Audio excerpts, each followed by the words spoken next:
میرے نبی کریم نے فرمایا، یہ مسلم میں موجود ہے، فرمایا اچھا گمان بھی اچھی عبادت ہے۔ اچھی سوچ رکھا کرو، صحت مند ذہن بناؤ، تمہاری سوچیں بڑی اجلی ہوئی ہو، نکھری ہوئی ہو، پاکیزہ ہو، خوشبو والی ہو، تمہارے لہجے سے ہمیشہ مٹھاس چھلکے۔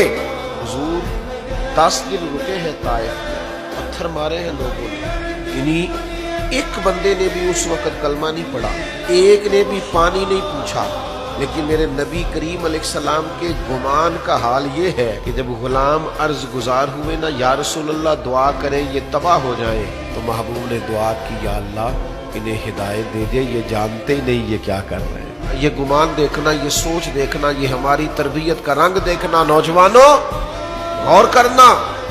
کریم فرمانے لگے اگر یہ نہیں نہ مانتے تو تباہی کی دعا پھر بھی نہیں کریں گے، یہ نہیں مانتے تو امید ہے ان کی نسلیں مان جائیں گی۔